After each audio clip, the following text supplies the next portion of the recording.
अभी मैं एक प्रॉब्लम को डिस्कस करूंगा। इस प्रॉब्लम को जेईई मेन 2024 में पूछा गया है। देखिए क्वेश्चन आपका क्या है, the Bob of a pendulum was released from a horizontal position. यही देखिए, यही हमारा आपका एक सिंपल पेंडुलम है और इस सिंपल पेंडुलम का ये देखिए, ये हमारा आपका क्या है, बॉब है आपका, और बॉब को हॉरिजॉन्टल पोजीशन से आपका रिलीज किया जा रहा है। देखिए यहाँ पर बॉब आपका क्या है, बॉब आपका हॉरिजॉन्टल पोजीशन में है, तो चूंकि बॉब को यहाँ पे हॉरिजॉन्टल पोजीशन से रिलीज किया जा रहा है, इसका मतलब बॉब का यहाँ पर वेलोसिटी आपका क्या होगा, आपका 0 होगा। The length of the pendulum is 10 metre.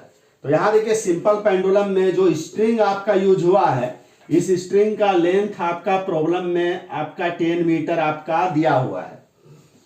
If it dissipates 10% of its initial energy against air resistance, the speed with which the bob arrives at the lowest point। तो देखिए ये आपका बॉब का आपका लोएस्ट आपका पॉइंट है, और Bob का देखिए यहां पर जो आपका उसका एनर्जी है, तो यहां से लोएस्ट पॉइंट तक आने में बॉब के एनर्जी का 10% आपका लॉस हो जा रहा है against air resistance.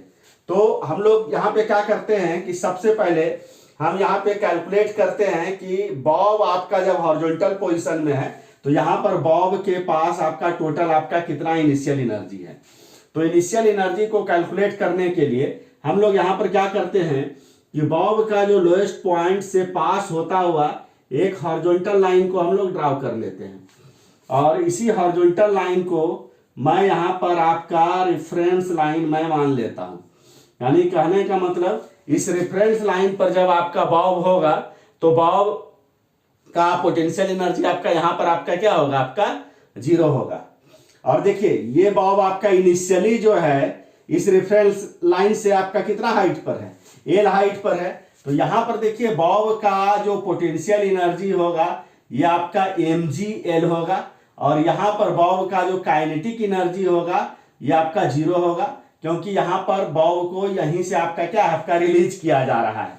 U equal to 0 है, इसलिए बॉब का काइनेटिक एनर्जी आपका 0। तो यहां पर देखिए, यहां पर जो बॉब का के पास जो टोटल एनर्जी होगा, total energy is equal to क्या हो जाएगा, आपका kinetic energy plus potential energy. तो काइनेटिक एनर्जी आपका 0, पोटेंशियल एनर्जी आपका क्या हो गया, mgl। तो यहां पर देखिए बॉब के पास टोटल एनर्जी आपका क्या हो जाएगा, आपका mgl। और देखिए तो यहां पर मान के चलिए बॉब जब आपका लोएस्ट पोजीशन पर जब आपका पहुंचता है, तो यहां पर इसका वेलोसिटी हम लोग मान लेते हैं, यहां पर इसका वेलोसिटी आपका v है। तो यहां पर देखिए, यहां पर बॉब का पोटेंशियल एनर्जी आपका क्या हो जाएगा, आपका 0 हो जाएगा, क्योंकि यहां पर बॉब आपका कहां आ रहा है, इस रेफरेंस लाइन पर आ रहा है, और रेफरेंस लाइन पर मैंने पोटेंशियल एनर्जी को क्या माना है, 0। तो यहां पर बॉब का पोटेंशियल एनर्जी आपका 0 हो गया। यहां पर देखिए, यहां पर बॉब का जो काइनेटिक एनर्जी होगा ये आपका क्या हो जाएगा, हाफ एम वी स्क्वायर, क्योंकि लोएस्ट पॉइंट पर बॉब का वेलोसिटी आपका क्या है, v है, और मैं बॉब का मास को मैं m मान ले रहा हूं।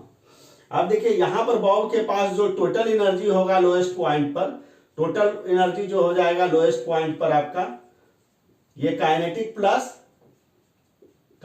Plus potential. तो काइनेटिक एनर्जी आपका क्या हो गया, हाफ एम वी स्क्वायर, और पोटेंशियल एनर्जी आपका क्या है, 0। तो लोएस्ट पॉइंट पर बॉब के पास टोटल एनर्जी आपका क्या हो जाएगा, हाफ एम वी स्क्वायर। और इस पर्टिकुलर प्रॉब्लम में यहां पर दिया हुआ है कि हॉरिजॉन्टल पोजीशन से जब आपका बॉब आपका लोएस्ट पॉइंट पर पहुंचता है, तो बॉब का के पास जो टोटल इनिशियल एनर्जी है उसका 10% एनर्जी का इसका लॉस हो जा रहा है अगेंस्ट आपका एयर रेसिस्टेंस।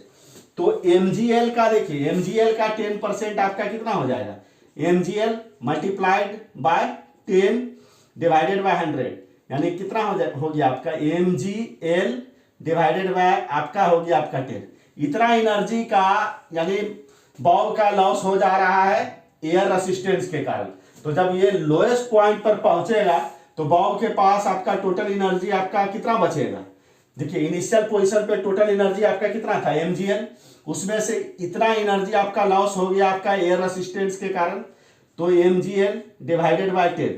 तो ये जो एनर्जी हुआ mgl माइनस mgl बाय 10, यही आपका क्या हो जाएगा कि बॉब के पास एनर्जी आपका रहेगा आपका कहाँ, लोएस्ट पॉइंट पर। तो इसको जब आप सॉल्व करिएगा तो क्या हो जाएगा, ये आपका mgl बाय 10 मल्टीप्लाइड बाय आपका क्या हो जाएगा आपका 9, और लोएस्ट पॉइंट पर बॉब के पास टोटल एनर्जी आपका कितना है, हाफ mv²। तो इस एनर्जी को मैं इक्वेट कर देता हूं हाफ mv² से। तो यहां देखिए तो m आपका कैंसिल आउट हो गया आपका, और इस पर्टिकुलर प्रॉब्लम में देखिए तो g का वैल्यू आपका कितना लेना है, आपका 10 आपका लेना है। तो इसको लिखा जा सकता है v²/2 इक्वल टू g का वैल्यू आपका 10, l का भी वैल्यू आपका क्या है 10 मल्टीप्लाइड बाय 9 डिवाइडेड बाय आपका क्या हो गया आपका 10। तो ये 10 कैंसिल आउट हो गया, तो v² इक्वल टू कितना हो गया आपका 2 को हम लोग क्रॉस मल्टीप्लाई कर देते हैं, 2 मल्टीप्लाइड बाय 10 मल्टीप्लाइड बाय 9। तो इसको लिखा जा सकता है 2 multiplied by 2 multiplied by 5 multiplied by 9।